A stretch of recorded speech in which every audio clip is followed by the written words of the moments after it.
So I've been seeing a bunch of Mac versus PC stuff lately, and I figured I'd take a go at it and help some people out.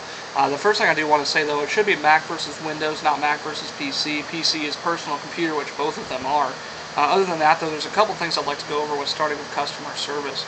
I've personally never had to deal with Microsoft customer service, mainly because if anything ever breaks, I fix it myself.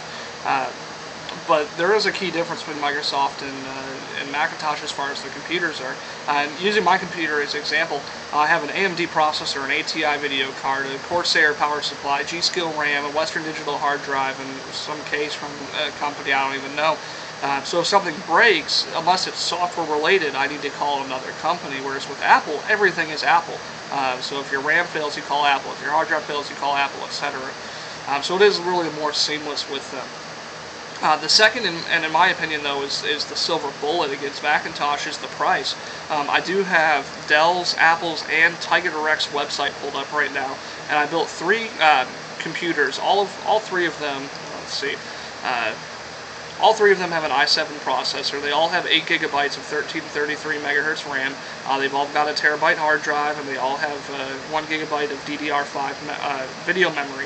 The only difference is the Dell one has a 3.4 gigahertz processor, the Apple has a 2.9 gigahertz processor, and the TigerDirect has a 3 gigahertz processor.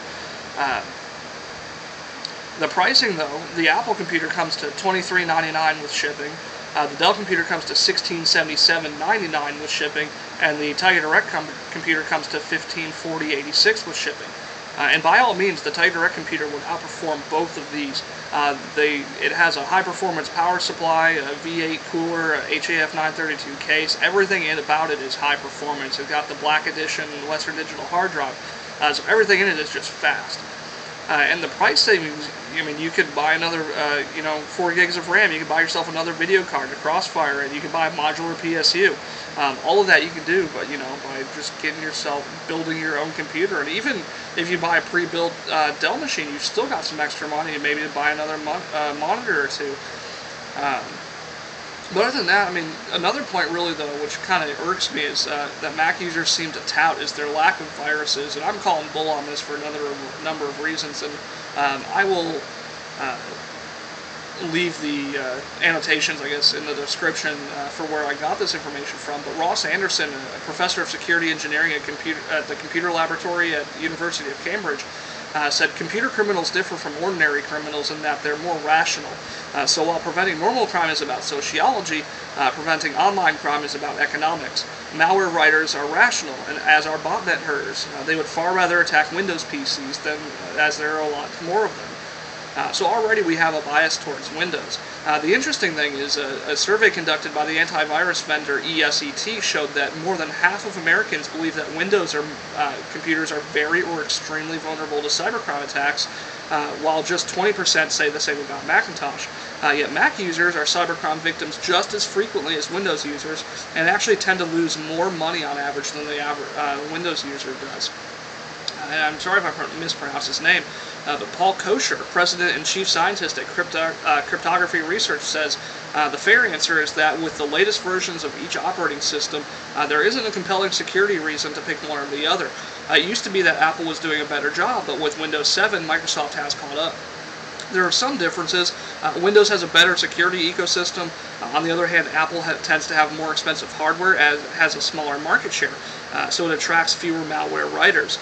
Both have security bugs, though. Both need patches. Both can be broken if someone finds a zero-day exploit. And perhaps Robert G. Farrell of the U.S. Department of Defense said it best. If you haphazardly visit every link and download every file sent to you in an email or posted to your social networking pages, sooner or later you're going to get nailed, period. Platforms are passé, apps is where it's at. And that's absolutely true. In my many years of using Windows, I've had maybe 3 or 4 major viruses, and I've been using Windows since about 1995. If I clicked on something fishy or I downloaded something I probably knew I shouldn't, I mean, that's my own fault. That's not the fault of, Windows. Most of the times I knew what I was getting myself into. I mean, viruses are almost always PEBKEK errors, not the fault of the OS itself. The last thing would be UI and aesthetics. In my opinion, there is no computer that's more user-friendly than the other. It's all just a matter of familiarity.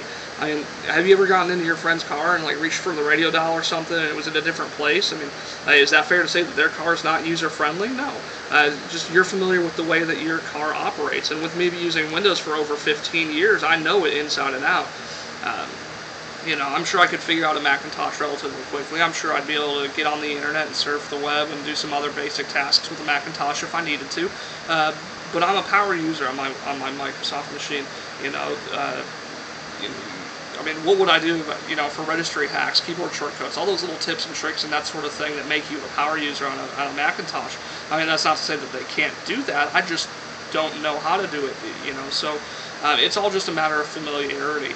And as far as aesthetics, you know, that's complete crap. I mean, my desk is probably the messiest it's been in a long time, and it's not even a great desk at that. And as you can see, actually, you know, it's very clean. I've just got, you know, the one cable for my keyboard, the one cable for my mouse. I've got a headset, and I've got a 3-monitor setup. And not only that, but I'm also running 2 Xboxes in here, PlayStation 3. I've got another computer over there from my roommate. My roommates out there have 2 more Xboxes.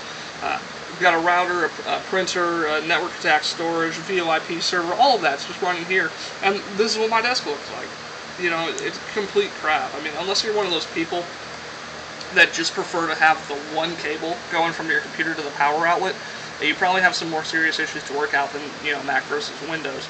But that's really all I wanted to cover, and I do want to stress that this isn't a Windows is greater than Mac video, although that is my personal opinion, and you know, I am just hoping to get rid of some of the ignorance in today's world in regards to this, because all I see is Mac versus PC debates nowadays. But just do your research. I mean, especially when it comes to your computer. I mean, for me anyway, my computer has been the largest investment in my life, you know, well over my car. And if my car broke down, I mean, you know, I'd just walk, buy a bike, or get a ride from somebody at my work that's maybe a mile away. I mean, that's not a huge deal. But my computer breaks down, I instantly lose touch with friends, family. I can't game, can't write music, can't work any of my projects in Photoshop or anything like that. You know, my computer is my primary tool that I use to wind down at the end of the day and relax. So just do your research. Ultimately, only you can tell you what's good for you, and your wallet, of course. But hopefully this helped at least one of you out there, and comments, video responses are more than welcome. So that's about it.